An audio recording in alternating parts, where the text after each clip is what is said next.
Hi, everyone. Welcome to today's webinar on getting ahead of the new EPR regulations. Just to allow another couple more minutes for more people to join the event, and then we'll look to kickstart, and I'll start the introductions then. So just enough time to grab a drink if you wanted one.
Cool. Okay. Going to I'll start the introductions now. Got quite a few people already ready for this today's presentation. So again, for everyone else just joined today, I'm excited to have you here to discuss about the new Extended Producer Responsibility, or EPR, which is known as EPR regulations in France and Germany. We're joined today by our preferred partner, Landbell Group, who we're working with to ensure our merchants selling into France and Germany are compliant with this new regulation. And so today's structure, there's going to be, feel free to ask questions at any point. We're going to answer those questions at the end. I'm sure you'll have a lot of questions. They might be answered during this actual presentation. So feel free to ask the questions. There's a dedicated questions section at the bottom. We'll then collect those questions and then answer those at the end of the call as well. So before I get into the main part of this, I want to highlight a quick disclaimer. So the information provided in this webinar and supporting slide deck is not intended to and should not be construed as professional legal advice, nor does anything contained here constitute an attorney-client relationship between Wish Legal and merchants. Merchants should seek independent counsel if they have any legal queries.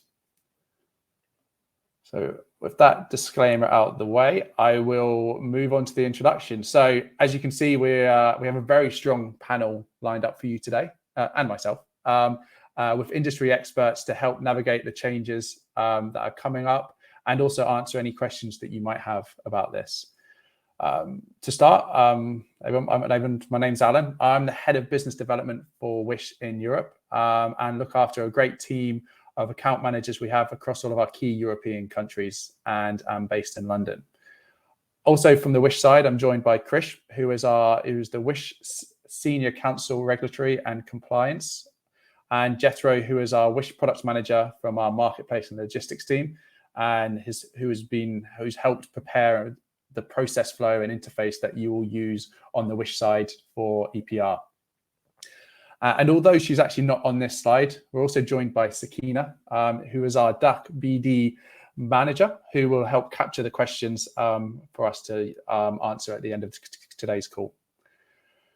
Then from the Landbell Group, very welcome to join by Rupert, who is the Global Key Account Manager, and Tamina, who is the Area Sales Manager for Germany. So today's agenda is it's more of an introductory, first of all, to EPR, and we split it into two core sections. The first section I'll handle, and I'll cover the background of EPR and how it impacts merchants selling in France and Germany, And just highlight, this is not just this would also, it's not just what I'm going to mention today. It's not just purely just specific. There's parts of it which isn't just specific for Wish. It's just compliance that you would have to apply by for France and Germany. But then there's be sections which we'll mention that are specific to Wish, such as dates and next steps. Then I'll hand over to Lambert, who will provide probably a lot more further details on EPR and how they can help support you as our preferred partner. Then at the end, like I said, we'll have time to answer those questions that you have. So feel free, please ask those questions in the chat and we'll help answer all of those for you going forward.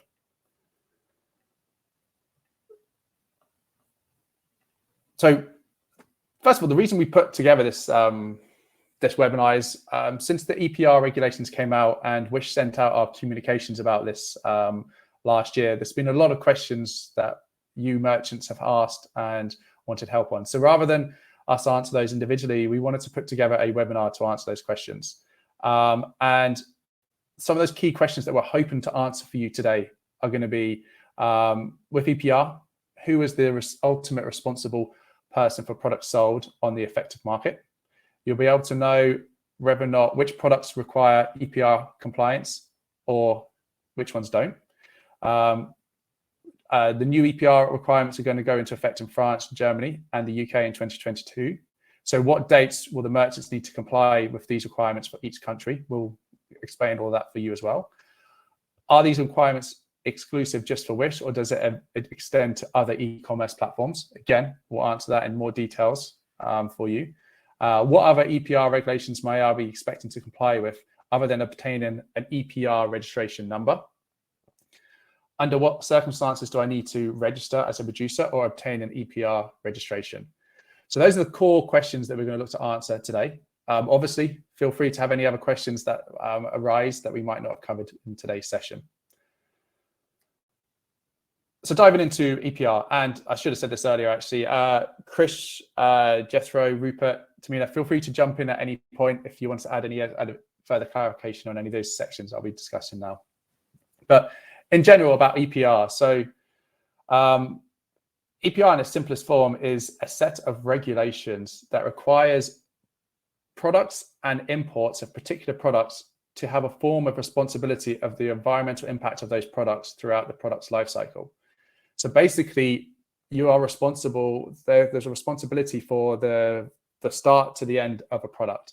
So product producers or importers are therefore going to be responsible for this entire life cycle of the product, from the production, the design, to even the disposal of that product once it's got to its end of life.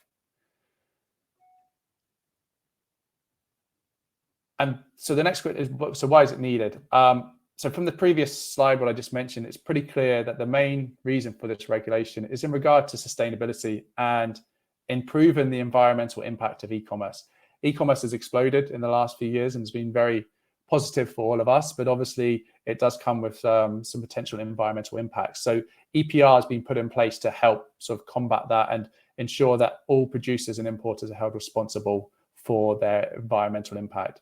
This is primarily focused on the elements of e-commerce that have that biggest impact, such as the product packaging, electronics, batteries, and other core products as well, which I'm going to detail in a lot more throughout this presentation. Oh, wrong way.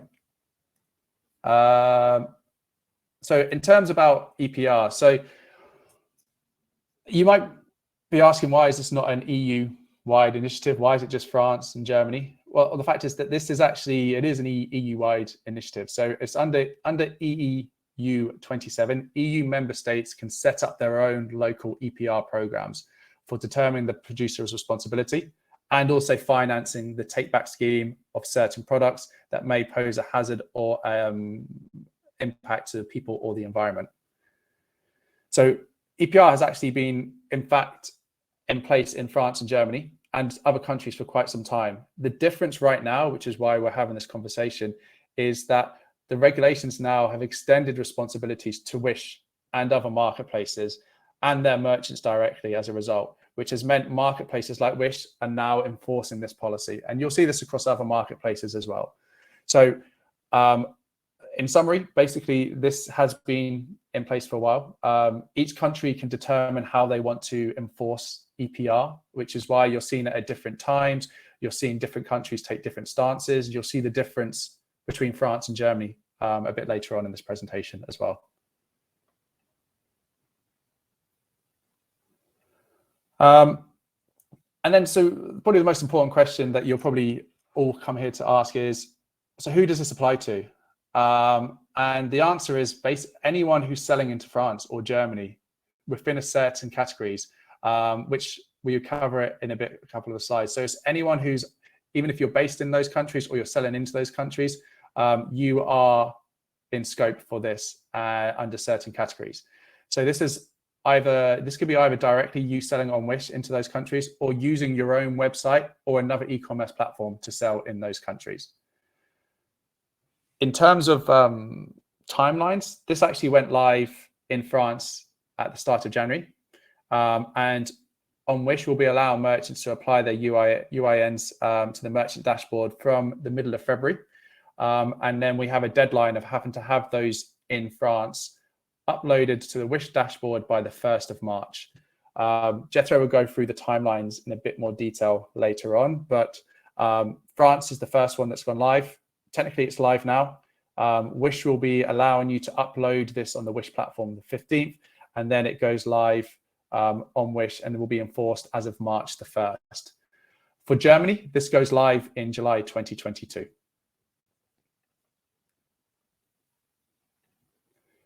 So I just wanted to just summarize that then. So the product, if your product is going to a customer in France or Germany, it is in scope.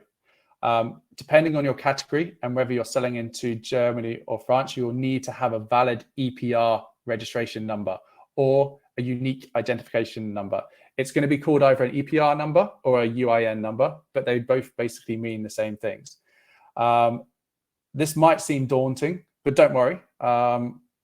We will be explaining exactly how to do that, and our partners Lambell are here to also help let you know, so you know exactly which products are in scope and how do you get this EPR number and how you apply it to your marketplaces going forward. So over the next two slides, I'll summarize what actions you need to take as if you're either a producer or if you are a non-producer. And then I'll give you a bit more tips on how you know whether or not you're a producer or not. So so we would also help you determine if you're a producer or not. So if you're a producer, you must have registered for an EPR number for your applicable categories. You can do this directly with an administrative authority, or you can indirectly via a relevant PRO, such as Lambell. So Lambell is who we partnered up as our PRO and our preferred partner, and they are a producer responsibility organization. Lambell will explain a bit more detail about their services as their company, but I would recommend probably the easiest route to do is to do this via a PRO rather than trying to go directly with an administrative authority yourself. I also highly recommend, if you haven't started this process, is to start that process soon, so you don't get hit with any potential registration fees or fines or penalties that might be enforced once the deadlines are passed. Once you have your registration number, which you either get from your PRO or directly from the applicable administrator, you must, this is speaking on Wish's own behalf, you must start uploading that on the Wish platform as of the 15th of March. And you need to have had that uploaded into Wish by the 1st of March in order to continue selling in France. Like I said, the deadline for Germany is a bit later. It's actually July the 1st, but we're going to allow you to upload your UINs much earlier for France, so you're well ahead of the deadline. You should also speak with your PRO though as well, such as Lambell, to understand if there's any other further obligations you need to have, such as displaying that EPR number on your packaging. They are in the best position to help advise you on that based upon what categories you're selling. So that's if you're a producer. So that's just very clear, simple. If you're a non-producer and you sell in-scope products to France or Germany, and you do not have an EPR number, then you need to get an EPR number from your direct supplier or the importer into France or Germany, or the locally registered producer you work with. So if you don't produce the product, and you can the best thing to do is go to your supplier and understand whether or not they have already got a EPR or UIN number, which you can then use and upload onto the platform from the 15th of March as well, 15th of February as well.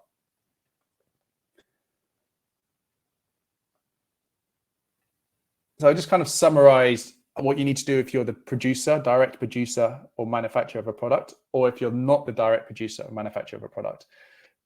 To determine whether or not you're probably thinking, am I a producer? Am I not a producer? So we've put together this sort of some simple bullet points here to help you determine whether or not this determines whether or not you're likely to be a producer or not. So if a product that you manufacture is subject, you are classed as a producer if the product that you manufacture is subject to EPR within the country that you're selling to, or you import or physically place that product that needs an EPR number into France or Germany for the first time. So if that product does not exist already in Germany or France and you're importing it into Germany for the first time or not, even if you're not the actual manufacturer, you need an EPR and you're classed as a producer. And finally, you sell that product that is subject to EPR requirements in a country for the first time, and you're not established in that country already. So you're not established in France or Germany, but you're importing that product to France or Germany for the first time. I know that might be a bit confusing. I'm going to just quickly pause there. I just check Rupert or Chris or Jeff, if I covered everything on that side, just to distinguish between a producer and non-producer, or anything you want to add? No, I think that summarizes it well, Alan. If there are any questions, obviously from the audience, we can pick up that later on in the Q&A as well. But no, I think that covers it. Okay, perfect. Just wanted to make sure, because I know that's something that we get a lot of questions about. But yeah, we can answer that a bit more after this. Thank you. Cool. In terms of some additional resources so if you're still concerned, as Rupert said, we'll answer those questions later on. But I know this is something that you're probably trying to figure out yourself. So the best thing you can do is contact a PRO like Lambel. You can also, as I mentioned earlier, check with your supplier or manufacturer to see if they already have a number. Because this rule's been in place in France and Germany for a while already, they might already have this number, which you can use. And then the other recommendation is to check the definitions laid out by the French Environmental Code and the relevant German statutory provisions as well. Okay, so we've gone, if I take it through steps now, I've introduced you to what EPR is, why EPR is enforced, which countries it's enforced in, who it applies to, and the different definitions between a producer and a non-producer. Now, once you've figured that all out, you then need to understand which products are in scope. So this screen, this is only just to show you, this is only just for France. These are all of the products that are in scope. As you see, there's a lot of products on here. And most of these are not relevant for marketplace sellers like yourselves. So I just want to highlight a few of the main ones. The first one, which is the most important one, is packaging. This one category means that all products sold into France need a UIN. So you might think, well, my category is not listed here, but because of packaging, you need a UIN number. And this is primary packaging, which is the packaging that the product holds the core product. And then also the secondary packaging, which is the shipping, like the box or the bag that you put that product in to ship it. You need the UIN number for packaging. So that, again, just want to reinforce that, because it's something that kind of slips through, is because of packaging, it basically means every product sold in France is in scope. The other main categories are electric and electrical equipment, batteries, including items containing batteries, toys, sporting and leisure goods. They're the main products that we generally see are sold on marketplaces, which will be impacted by EPR. I also want to note, this highlights something that comes up a lot, is that this is just a list of the categories within the EPR program, and many of these are actually prohibited on Wish. It's also worth noting that you need a UIN for each one of these categories. So if you sold a consumer electronics product, you will need a UIN number for the consumer electronics product, and you'll need a UIN number for the packaging. So you'll need 2 numbers for that product. If that consumer electronic product also contained a battery, you would need a 3rd UIN number. So again, it's not just one UIN number, that's just what you need. It's based on per category. So you can have multiple UIN numbers for just one product that you sell. So that's the products that are affected by France. In Germany, this slide highlights the categories in scope for Germany, which are not as tough as France, if I can say. And these are in scope as of July the 1st. So packaging, again, means that all products will be in scope. You've then got consumer electronics as the next one. Batteries is a different one. So batteries are technically part of the EPR program in Germany, but they won't be enforceable on a marketplace at first. So the ones that Wish will be enforcing as of July the 1st at the moment are packaging and electrical items. Batteries you still need to be compliant with, but Wish won't be enforcing this as of July the 1st. Just going to pause there as well. And Tamina, is there anything you wanted to add in a bit more specific about Germany at this point? Thanks, Alan. At this point, actually, no, there's loads of questions in the question toolbox. So I would wait for the questions and then go ahead and take time for those ones. Perfect. Okay, I've just seen some people getting scared about the number of UINs. We'll help answer all of these questions afterwards. Okay, so next part is, so we've asked like what you need to do, what products are in scope. So what happens if you don't meet these deadlines? So as of the 1st of March 2020, merchants selling to France will need to have had their EPR numbers uploaded. They'll be able to do this from the 15th of February, but if they don't have these uploaded by the 1st of March, the merchants will be in violation of our merchants' terms of service. And as a result, we will have to block your products from being available in the French market until you've uploaded a UIN number into the Wish merchant dashboard. You may also face penalties imposed by the French authorities as well. So that's just a summary on my side. So kind of just giving you a very quick introduction to EPR. I'm now going to be handing over to Rupert, who will give you a bit more information and also more specifically about Landbell. Yeah, thanks, Alan. Hello, everyone. I guess to start, just to give you a short introduction to Landbell, who we are. So we're a company that specializes in EPR compliance and helping obligated companies to comply with it. We've been operating in this space for as long as the legislation has been around, so that's over 25 years now. So we've got a lot of experience of working with it. What we're seeing now is something new in terms of making marketplaces obligated. And as Alan said, we're working closely with Wish to support them and you as the merchants to become compliant. As the map shows here, we're present in quite a few countries in Europe. This is our home ground, if you like. We operate 32 PROs in Europe across many countries. Increasingly, we're working outside of Europe as well. This legislation is spreading into other markets. But for today, we're going to focus on Europe, and in particular, Germany and France. The challenge really for this legislation and for producers trying to comply with it, and that is a challenge for companies of all sizes, from very large to very small, is that the legislation is different or has been implemented differently in each country.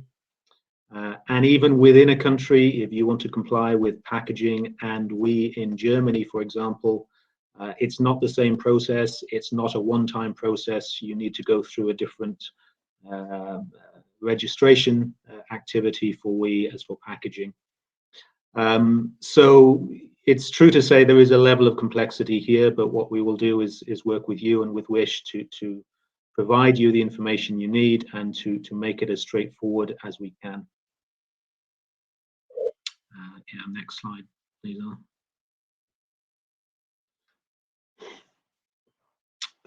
Yeah, so Alan's talked about what it means whether you are a producer or not, and what you need to do in order to determine that.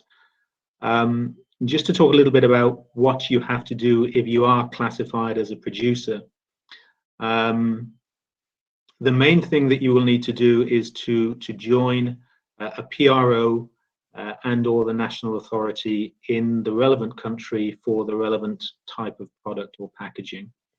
And what that means is making contact with a pro, completing some membership forms, signing a membership contract with that pro, and then becoming an approved member of that scheme. In some countries, the pro will also register you with the national authority. So then the regulator has visibility that you are registered, and as I said, in most cases, the PRO will do that on your behalf. Just to make you aware that for Germany packaging, there is a separate central register that you need to register with directly. It can't be done by the PRO, it has to be done by you as the obligated company. So in Germany for packaging, there is 2 registrations, if you like, one with the pro and one with the regulator. But again, we will provide you with the information you need in order to do that if you are obligated for packaging in Germany. I think there have been some questions in the comment section about reporting and data. Once you have joined the PRO, you should obtain a registration number, but you then need to report on an ongoing basis the volume of products, electronic products, batteries, textiles, furniture, whatever it is, that you are placing on the market, and you need to report that to the PRO either annually, quarterly, or in some cases monthly. So there is an ongoing requirement to submit data on your sales into your PRO. And of course, what that means is that you need to know the weight of the products you're selling. So you need to know the weight of your electronic product, your battery. If you're selling furniture into France, you need to understand what the weight of your furniture is, etc. You need to know the weight of your packaging materials and what the material type is. Is it cardboard or plastic? And you need to know the number of units you're selling into each market. And then with that data, you can complete and submit the reports into the PROs. And once you've submitted those reports, then you will pay membership recycling fees to the PROs. And the PROs uses those fees to collect and recycle waste to meet the objectives of the legislation. So that's broadly how it works. Those are the main steps required. Just a couple of things in terms of timing here. The registration times, I think, in both France and Germany are likely to be longer than average in the coming months and even years, because I think what we're going to see is a large number of merchants from marketplaces registering at the same time. And I think that will have an impact on processing times. In regards to Germany, we already before this new marketplace legislation came in, it took 3 months minimum for the authority in Germany to process a WE registration. I think that will become longer as well, because they will also have a lot more merchants registering. So I think our advice here would be to get ahead of the game if you can, to register as early as possible and to avoid the rush that we expect to see. Just finally on this slide, I mean, there are some other requirements associated with this legislation, which we're not going to talk about in detail today. So there are obligations to take back electronic products if you're selling them to consumers. There are obligations that electronic products and batteries need to have a crossed out wheelie bin sign. There needs to be information provided to end users on how to recycle their products. There are substance restrictions in batteries.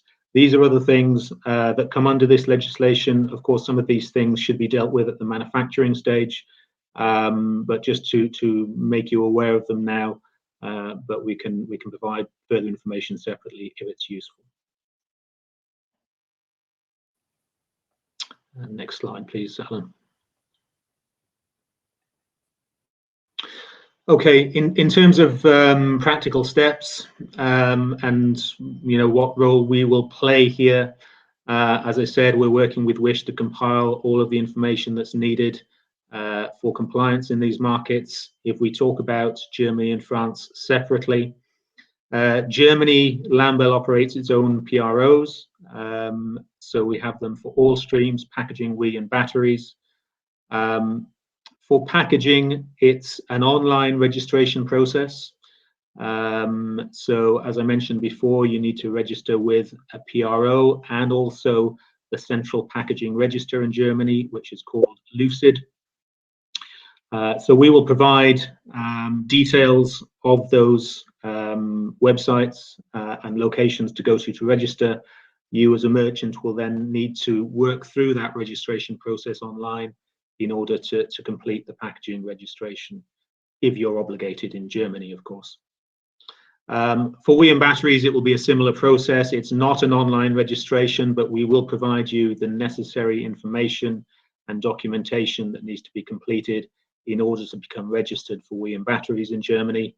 You will need to complete, as I mentioned before, a contract membership form, and then we will sign you up with the WEEE and battery PROs in Germany and issue the relevant membership numbers. For France, we don't, as Lambel, operate our own PROs in France, but we're very familiar with the compliance requirements there. So again, we will consolidate the information and provide it through Wish to you as the merchant community, so that you have the contact details of the necessary PROs. Again, you will need to make an arrangement with them, complete a membership contract, and obtain the necessary registration numbers. But we will point you in the right direction in order to do that. Just a final point, and as it says on the bottom right-hand side there, we do, for some of our larger customers, provide what we call a control tower service. So this means that we identify the obligations, we put in place the registrations on their behalf, and we manage the reporting on their behalf. So it just removes that activity from them having to do it themselves. There are additional fees that apply to this service, of course, as you would expect, and for that reason it may not be suitable for all merchants, or indeed for many merchants, especially if you're trying to minimize the cost associated with this legislation. But if you do need more information, if you'd like to find out more, we can provide details. Next slide, please. Yeah, I just wanted to talk a little bit about specific fees here, just to give you a feel for, what actually are we talking about in terms of cost. I'll preface this by saying that the price lists for PROs can be quite detailed. There are many different product types and categories, and so it's not possible to talk through all of those in detail today. But what I've put up here and on the next few slides is the minimum fees you can expect to pay. So generally, schemes have a minimum amount that's payable for smaller producers. In France, to start with, for packaging, your minimum annual fee would be 80 euros. For batteries, if you're obligated, it would be 150 euros. And for WEEE, it would be 50 euros. Of course, if you're selling higher volumes of packaging, batteries, and WEEE, then your actual fees may be higher than this. But I think for many merchants, if your sales volumes are modest, then you may just be paying the minimum fee, and hopefully that's useful just to give you a feel for what that looks like. Next slide, please. Yeah, if we talk about Germany packaging, you can see here there is a fee per kilogram of packaging material placed on the market in Germany. So it depends what type of packaging material it is. Is it paper? Is it plastic? Is it aluminium? And a different fee applies for each material. And it also is determined by your turnover. So there is a different rate applicable depending on the size of your turnover. As it says at the bottom, there's an annual minimum membership fee of €75 again. That includes €25 towards the material fees mentioned above. Of course, again, if you're selling large volumes of packaging into Germany, your actual fees may be higher than that, but that would be the minimum amount payable. Next slide, please.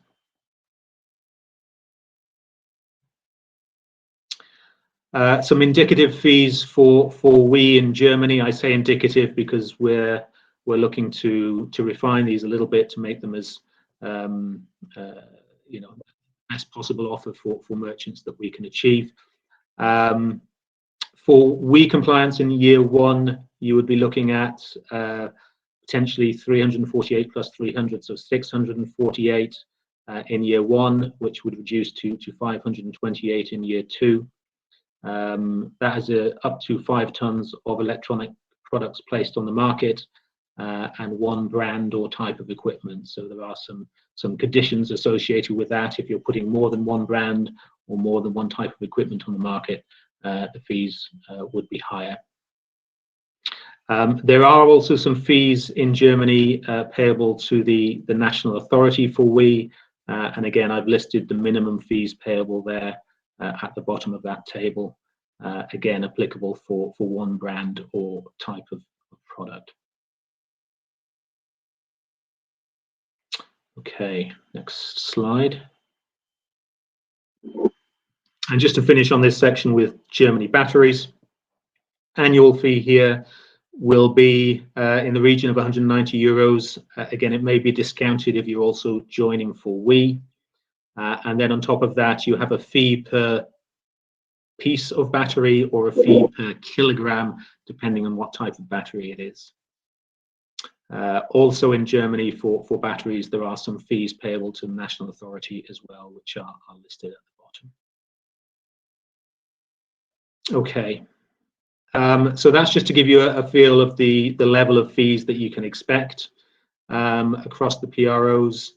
As I said, maybe some refinements, especially in Germany for we and batteries, but those should not be far off what you would expect as the minimum amounts.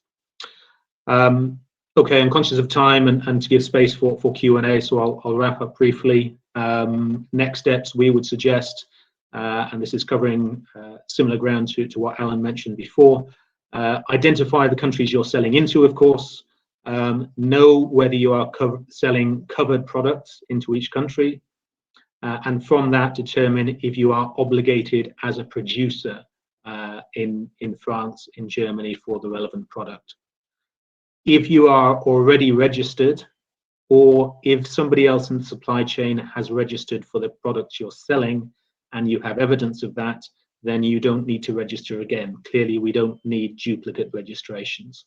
But if you haven't, then you will need to take action. So liaise with Wish in terms of the registrations that you need. We will provide the information on contacting the PROs, and then you will need to get in touch with them to put in place the registrations that you specifically require. And of course, as always, communicate back to Wish the registration numbers once you've completed the process. Okay, so that's it from me in terms of just a quick summary of costs and obligations, and I'll pass back to Alan. Great, thank you. Thanks, Rupert. Actually, I think this, Jeffo, is this your moving over to you? Is that right? Yep. So as Alan mentioned before, we'll be launching an official portal that you can use starting February 15th.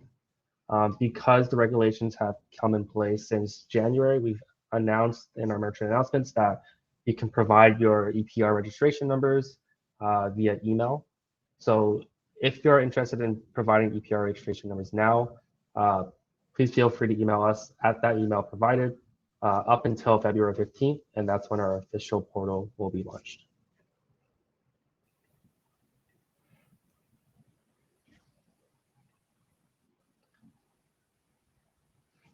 So for some timeline-wise, as mentioned, the law has come in place since January 1st. We've worked with Lambell and some of our councils to get some more information and try to have some wiggle space for the deadlines.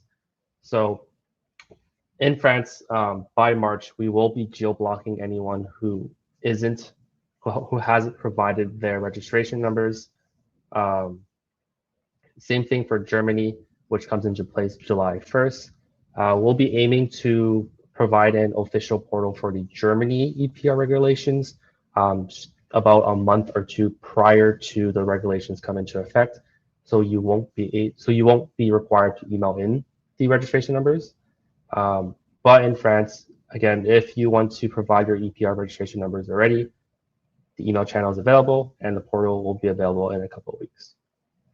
And then to account for future regulations, we will keep all merchants notified when we get more information from the other countries who are adopting these EPR rules. We can let you know that the UK is coming up, and I believe a couple other are coming as well.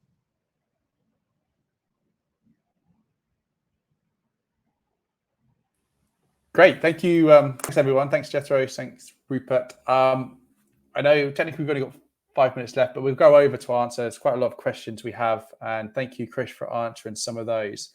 I'm going to jump straight in. I'm going to go based upon the ones that have been upvoted the most, first of all, and then work my way down from that.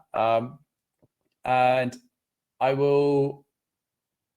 Okay, I think Krish has answered most of these. Actually, I'll go through the ones that Krish hasn't actually answered as well. So here we go. How do you think this will affect 90% of the sellers on the marketplaces, taking in account that the majority of us are sick of big brands, that we've developed our own small brands and selling compatible items, for example, compatible toner cartridges? Difficult question to ask. Basically, this is a regulation. It's more for the environmental impact. It applies to everyone, so it's not as if it's impacting certain people more than others. So it's something that's unfortunately is just like a regulation for the greater good, justifications behind it. We're here though to make it as smooth and as easy as possible on our platform, and also working with our partners like Lambell to make that easy for you to continue selling. So any support or questions you need help support, we're always here to help support, not even just on the EPR side, anything else as well on Wish. Wish are the only marketplace highlighting this. eBay, Amazon, Frugo, etc. Not a single communication. I can't answer on other marketplaces. Feedback we've got from other merchants is this has been communicated by the likes of Amazon, Cdiscount as well. Can't comment on other marketplaces, but this is applicable for all platforms that you sell on in those countries. So it is a regulation that they will need to be meeting with. So the best thing you do is maybe reach out to your counterparts in those markets, or search for it on their FAQs. I know that Amazon has as well. I've seen that communicated already. Question for Pablo just asked, how are the numbers reflected on the packaging and products? And then Chris just answered, EPR numbers do not need to be physically printed on packaging or products to our knowledge. Rupert, do you want to jump in and answer that a bit more? Yeah, that's correct what Chris has said. It's worth saying though that in certain cases the registration number does need to be communicated on invoices or other media. Yeah, that there may be specific requirements about where you need to print or show your registration number after you've completed your registration. And typically the Pro will provide information on that, and we can also share some advice on that as well. Thanks, Rupert. Gizem, I thought your question you were asking, I think that's probably in regards to handling international sales and helping your merch. Best thing is probably get in contact with Lambell directly, Rupert, and go through your specific needs for that, about wanting to be able to apply EPR for all categories. It's probably best to speak to a PR or about that directly. Yeah, absolutely. Great. Ru asks, if it is taking over 3 months for authorities to process and give us the numbers, how can we do it on time before Wish enforces the policy from 1st of March? I fully empathize with you on this. This is something, as we've already mentioned, this was actually in force as of January the 1st. We were given very short notice in terms of marketplaces. We've worked very hard, very quickly to get to the position that we are now, and add a bit more flexibility as much as we can by it now being March the 1st, working with the French authorities on that.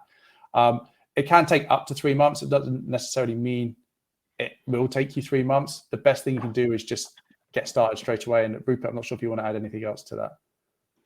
I think the 3 months may be referring to Germany where I said it's a minimum of 3 months, and it has always been so.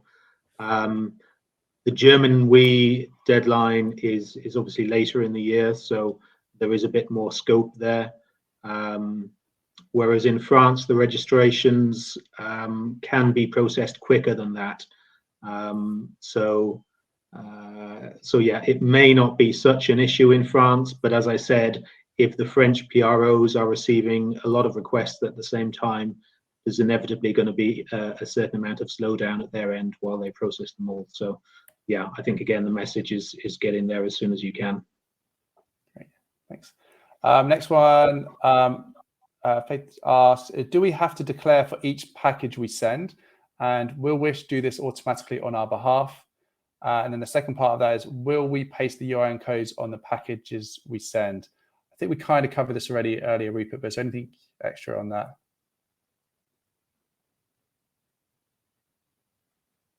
Sorry, was that to me?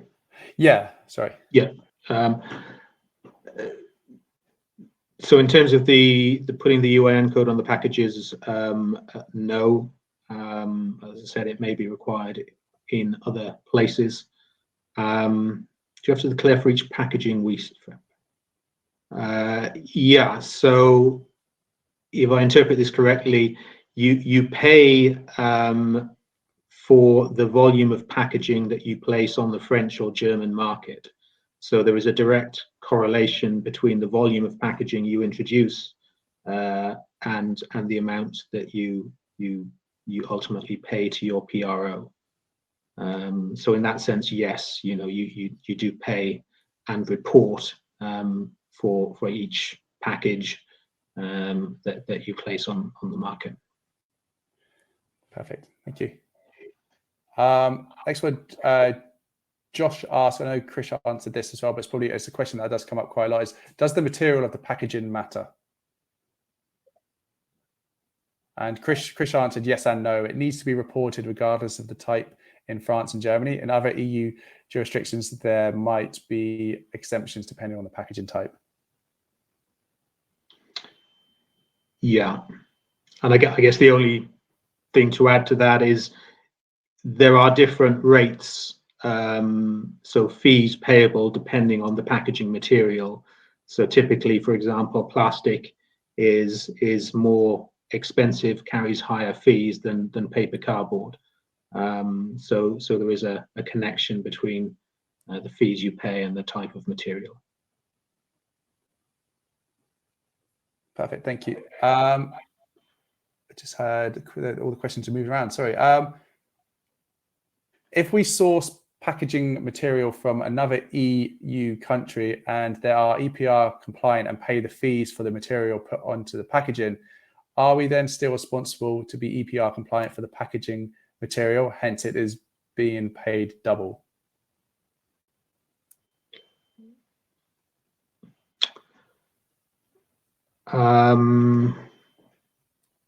So sorry, just to make sure I get that right. So they importing from another country where a registration is always already in place. I think what the question is, if a merchant sources packaging that was produced in Europe and the producer of that packaging already has a UIN for that packaging, could they use that UIN of that packaging for the packaging UIN in France? I see. I think the simple answer is no.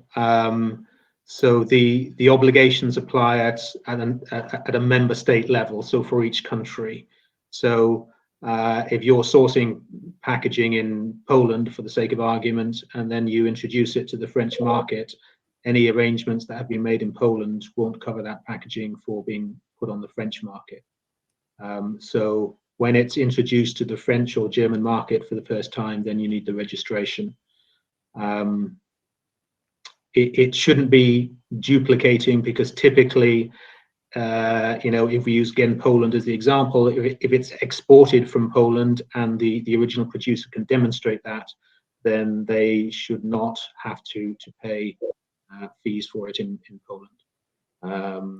Although in practice it doesn't always quite work like that. But I think the key message is, if you're introducing it to France or Germany for the first time, you must register and pay for it. Perfect, thank you. A couple of questions we've got about if this session's recorded. It is recorded, and everyone will be sent this afterwards, so you'll be able to play that back, and feel free to give feedback if you want a more dedicated, just a Q&A session going forward. Feel free to. Kenneth asks, so if I'm not a producer importing popular unbranded products, should I ask the factory in China for this registration number? And then should I ask all the factories for all the products for these numbers?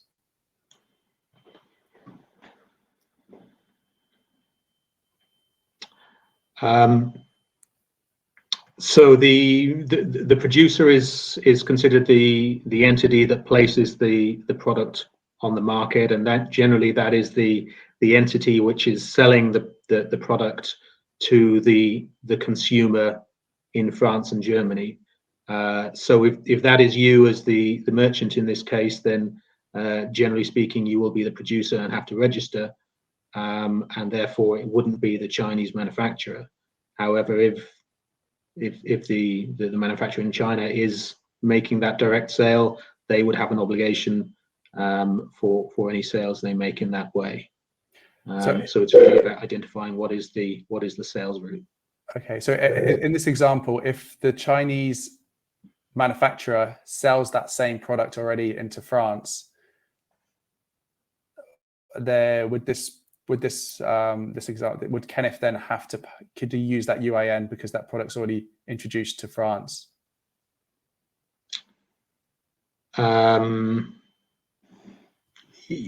Yes, I guess so. In theory, but yeah, I may not be quite understanding the model there, because if the manufacturer is selling directly to a consumer in France, then what role would Kenneth or the merchant be playing in that sales?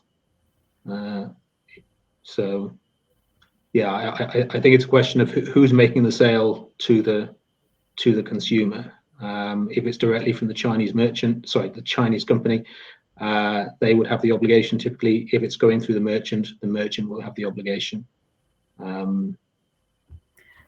Just if I may interrupt on that Yeah, one, please do. Both have to actually pay. So if the sales is done via the producer from China and via Kenneth, both need to pay the contributions actually. So it's for every quantity placed on the market in France and in Germany. So both will need to pay. Yeah, but not for the same sales. I mean, no, obviously not. No. Yeah. Great. I got a question just came in here from Tatiana. Can Lambel register an EPR in Germany and provide clear instructions for registering in France if we are resellers and the manufacturer does not want to deal with this?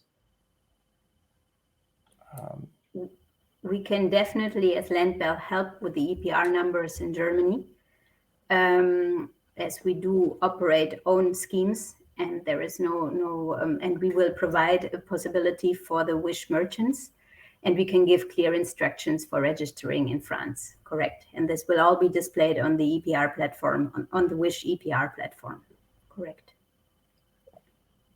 Great. Another question here from Kenneth. Is a producer someone who buys unbranded electronics, for example, and sells those unbranded electronics to France? Is he classed as the producer? Was thinking of you saying for the first time, 95% of what I'm selling, others are already selling as well. So I'm not the first selling of these popular products. It doesn't really matter if he's the first one or not. It matters that he places the product on the market in France. So for the products he's placing or he's having the responsibility in the applicable country, he has the responsibility also for the compliance costs. Great, thank you. Pablo asked, can I get, as a distributor, a number for packaging and pay for it? So I think this is more from a distributor's point of view. Sorry, I didn't get the question you were. The question he asked is, can I get, as a distributor, a number for packaging and pay for it? So I think he's a distributor, and I think he just wants to get a UIN number for packaging, which he can then use. I assume he can. I think the best thing to do is get in contact with you, Landbell, to understand a bit more details of what they need and how he can do that. Well, the EPR numbers, actually, the registration numbers, you have to get at the authorities in Germany, for instance. So that would be two different authorities. For packaging, it would be the Central Agency of Packaging Register, or Lucid. And for we and batteries, it would be the Stiftung EAR. So these are two authorities, and that's where you get the registration numbers, actually. And that's on the one side. And on the other side, you would need to sign up with a PRO, for instance, Landbell. So there's 2 steps you need to take. Great, thank you. Emery asks, I have tried to register through Landbell website, but I could not. Is there anything that shows us the steps to register? Is there a guide, Rupert or Tamina, we could share with the of how to register? There will certainly be on the already mentioned EPR platform. So there will be the guide how to register and how to go on with the registrations. And this will be live as on the, you said as on the 15th of February, right? That's correct, yeah. Mm-hmm. Yeah. Okay, next one. Mark asks, have you discussed if LimWorks, so if we are required into action? Mark, yes, there is an API element to be able to upload your EPR numbers. That API update will be released, be available to LimWorks in early February for them to add, so that you'll be able to upload your numbers via the integration. It'll be the same for all of our integration partners as well. So every item we sell is in packaging, and then we protect and place in a box. So this is every seller on Wish. So every item we sell is in packaging. That's correct, yeah. And the question that's come up is, do you need an individual UIN for the primary packaging and then another number for the secondary packaging, or do you just have one number for all your packaging? So it's one number for all your packaging. Great. Yeah. Cool. I know we've only got just another minute or so. So some of these questions we might not be able to answer all of them. Just trying to find one more to finish.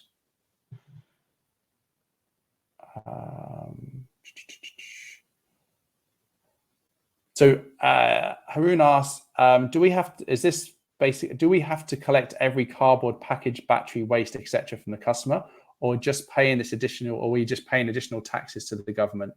What are the fees to cover? Yeah, so you don't have to yourself as a merchant collect and anything. You are obligated, as we said, to register and pay the fees, and then the PRO has the obligation to go out and collect waste on your behalf. So typically PROs have many hundreds or thousands of members, from very small up to very large companies. They all pay money into the pot, and then that money is used to collect waste in France or in Germany, wherever it is. And in that way, the obligation, sorry, the intention of the legislation is realized.